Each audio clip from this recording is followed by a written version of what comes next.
Because it was mentioned that the kaftan should provide maximum comfort to the wearer without overly wrinkling. Like mine now is maximally comfortable and there's little or no wrinkling on the body of the kaftan. Now, in simple terms, the reason the kaftan wrinkles around the body is because the shoulder slope is wrong and the armhole is not properly cut. So in this video, I'll be explaining how to get what the shoulder slope, that's the depth of the shoulder slope. If you recall that nobody's shoulder is straight like this, there is this slant here. So how do you know the angle? I mean the angle here. Yeah, the angle here, right? That's what you call the angle, right? And yeah, how do you know that first? They will proceed to cutting the angle. Now, the formula for the shoulder slope, right? The angle of the shoulder slope is the same with the neck depth. So the neck divided by 6 will give you that. During the last video, we mentioned how to cut the neck, right? So I don't need to go over this again. Please, camera, can you just come closer so my viewers see what I'm doing well, right? So now the shoulder slope depth is the same as the neck depth. Now this customer's neck measures 14 inches. Now 14 divided by 6 is 2.333 or 2.38 or 2.3, as many people call it. That's 0.3, 0.1, 0.2, 0.3 or 38, which is 3 over 8, right? So now the neck shoulder slope depth, right, is going to be the same thing. That's like 238. Then now the customer's back is 15 inches. So 15 inches divided by 2, that's 7.5. Then there's also going to be half-inch allowance for sewing. So that's 8 inches. We call I'm marking from this point, right? So I can create my mark there and proceed to rule a straight line. So now that this is done, what it ensures is that the customer's body, camera, can you please show me? The clothes is going to like lay on the body. It's not going to be like it's falling on it. So if this was made to for somebody whose shoulder is straight like this, and my own shoulder is now slanting now, the clothes is going to drop on it, and that dropping is what creates the wrinkles around this part, as you will see in this badly or not well cut cloth, right? So once the thing is laying on the body, it's going to give this fit.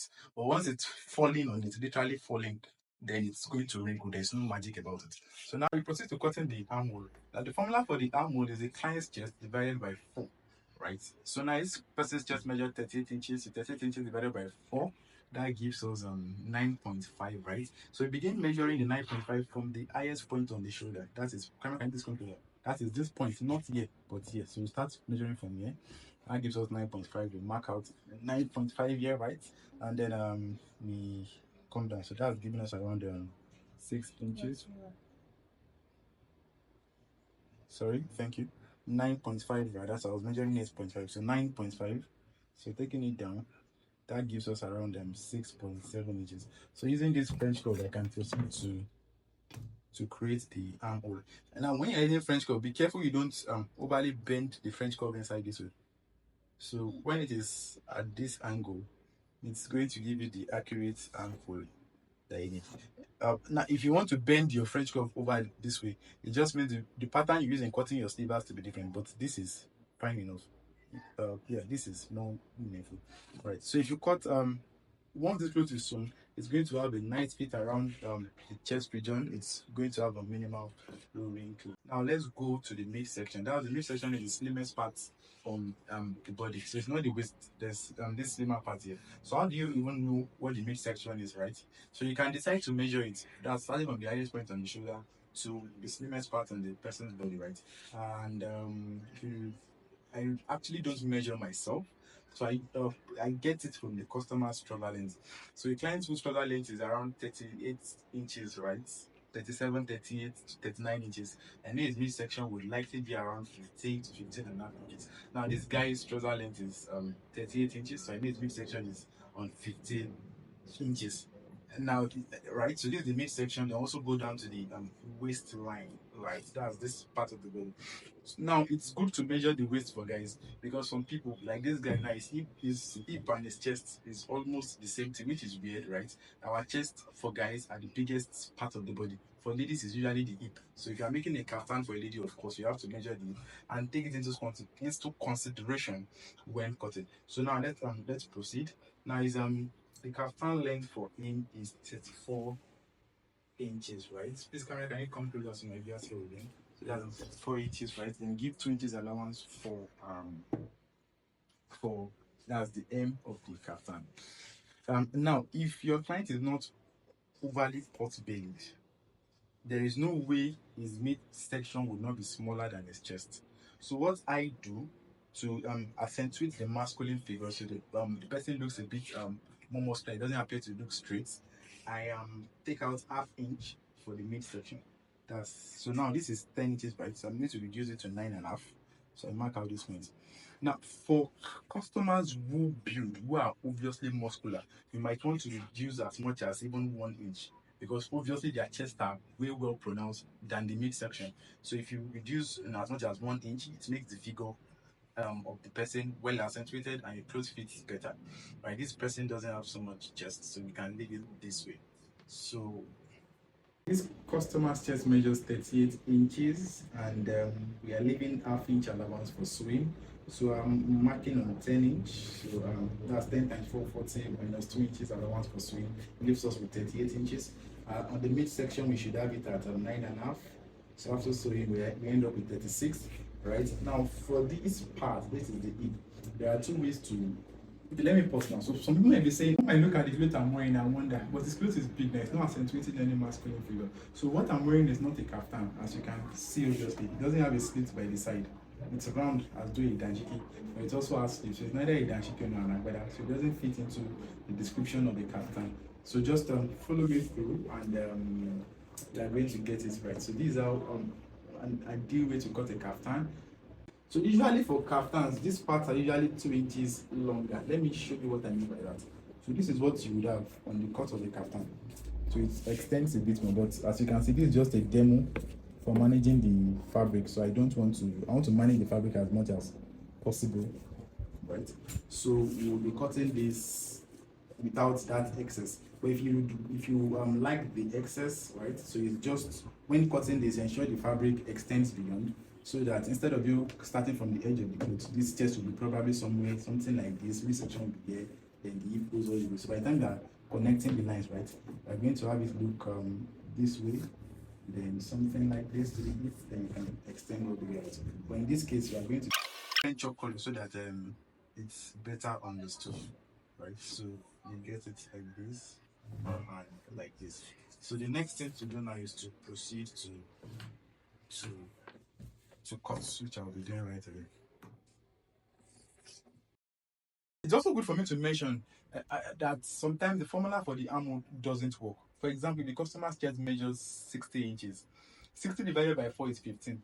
So let's even now say his neck is wide and the shoulder slope is on 3 inches, right? So now we mark out 3 inches, we're going all the way to 15 inches, which is somewhere here. So if you now say you want to take the chest, the armhole from here to here, that's 12. There's 100% certainty that you're going to sew rubbish. So now, when you're using the formula, note that the chest must fall within the range of 6.5 inches for an adult. That's someone whose chest is over 36. The armhole should fall, that is this curve. By armhole, I'm talking about this point, that's from this point to this point, should be within the range of 6.5 to 8 inches. So even if the person's chest, after using the formula, is giving you 8.1, you don't go with the 8.1, you ensure it doesn't extend beyond 8 inches and get the armhole right.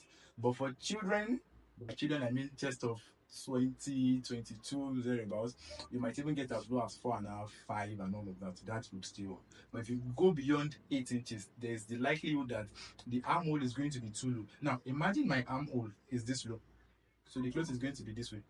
By the time I want to stretch my hand, it's trying to pull the whole cloth this way. So there's a limit to how far I can go. So if I stretch more, it will tear. So the person's armhole will likely tear. So if you make clothes whose armhole, when your customers complain that it tears in the armpit, then your armholes are too low. Also, if the armhole is too high, so you're using the formula and the armhole is giving you like 4 or 5 inches, and you make it too tight, it's going to cut too deep into the customer's armpit rather, right? So just make sure the armhole is between 6.5 inches and a maximum of 8. I'm emphasizing the maximum of 8 inches because if you go beyond the maximum, the clothes will tear in the armpit. And of what use is a clothes that tears it? That's like you made maximum rubbish. So right, so just good to note that. So we proceed to cut. So we are cutting the back panel. In the last video, I explained how this is done, so I will not talk too much about it. Just proceed to cut. Please, if you find it confusing, please do ensure you watch the last videos. So this is still 4 inches. I pulled this all the way. So now let's pay more attention. So because the last video, it was basically on cutting the neck. Now we have added to the scope because we're also going to be cutting the arm. So now this design is for neck, the neck taping style. So I'm just creating a notch. I'm also going to create another notch here for the armhole, so I can just get this out, right? So hopefully these notches are well visible. So for the neck depth, I explained the last time that it is 3 inches. Now for the armhole, we proceed to use the same French curve, right? So right, this is another part where we need. So now, so we mark out the armhole this way. So someone might ask, why is there a gap here? Why am I not cutting the armhole this way? Why am I cutting it this way? So first of all, it's good to mention, if you are making clothes for a lady, can the camera focus on me? If you are making clothes for a lady, because of the bust, you can decide to cut this way so that the front and the back are practically the same. Because the bust, is protruding forward. There's nothing protruding at the back, right? So the front and the back can balance out. Now, if you are cutting clothes for a male, for the love of God, don't cut the front and the back to be the exact same thing. Because now, even from human anatomy and physiognomy, now everybody I can make this movement, right? So my hand can go beyond this, so that I don't need extra fabric in front to allow me go beyond this. But if I want to move my hand forward, I can literally hug. So if the cloth is not giving me enough room at the back to make this movement, I'm not going to feel comfortable. So if I decide to cut the front and the back to be the same thing, by the time I'm stretching my hand this way, once it gets here, there might be no room for me to stretch more than this. So it's always good to leave a little bit, like half inch to 1 inch, so that if the wearer has maximum comfort, the clothes provides maximum comfort. Recall that the kaftan, a well-fitting clothes should provide maximum comfort without overly wrinkling, right? So that's how we get the armhole right, and we can proceed to.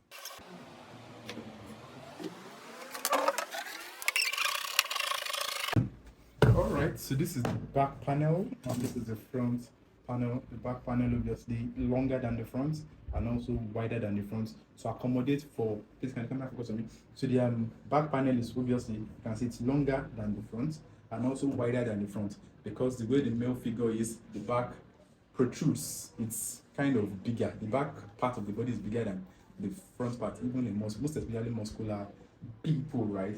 For ladies, you might not want to go all the way 4 inches because their backs are not like us, like the male figure. So 2 inches is also fine. And you can also cut the front and the back. That's the front and the back. I need this complex. So the front and the back can also be the same thing. I don't need to have this excess. So next time I'll be cutting the armhole. The video is on cutting the short sleeve of a kaftan. So basically, you need the sleeve length of the customer.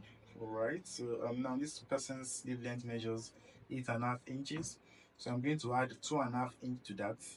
Of the 2.5 inch, half inch is for joining the sleeve to the body. Then the other 2 inches is for bending it or for aiming it, right? So that's 8.5 plus 2.5, 9.5. That gives us 11 inches, right? Now, his armhole was 6.5 inches, so I'm going to cut this on 4.5. I'm going to that is the sleeve depth is going to be on 4.5 inches, and I can proceed to create the curve of the sleeve.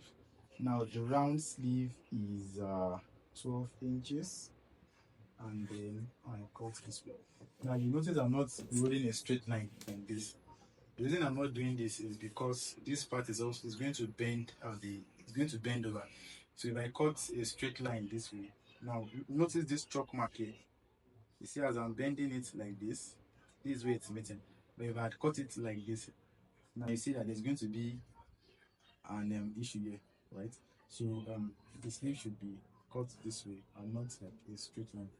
Then you can use your ruler to get out the straight line. I really hope I'm making sense. Right, then we proceed to complete the notching over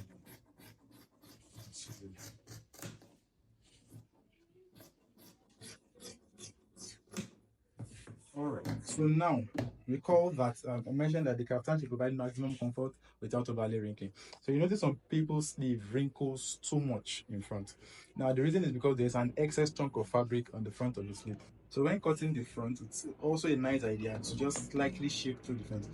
Now, if you are not skilled or you are not experienced in tailoring, it's better for you. People's sleeve wrinkles too much.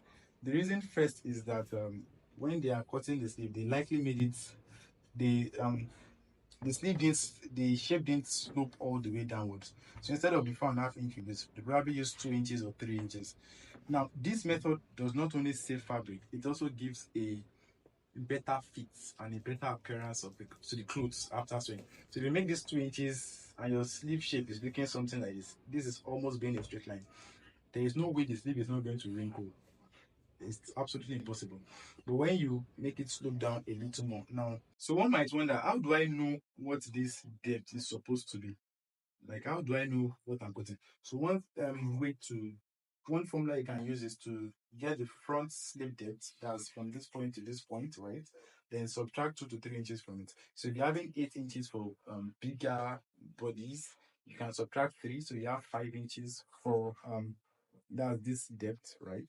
Then for smaller bodies, you can make it 4.5 as it is in this case, right? So after that, you should have minimal wrinkling, minimal. So it's not going to eradicate it, just minimal. As you can see, my minimal, right? But if you now want to completely eradicate it, that's wrinkling in front, then you now proceed to trim off the front as I'm doing here. But if you don't have much experience, I would advise you just manage the wrinkling until you are strong enough, you are experienced enough to do what I have just done. So thank you for watching. That'll be all for now.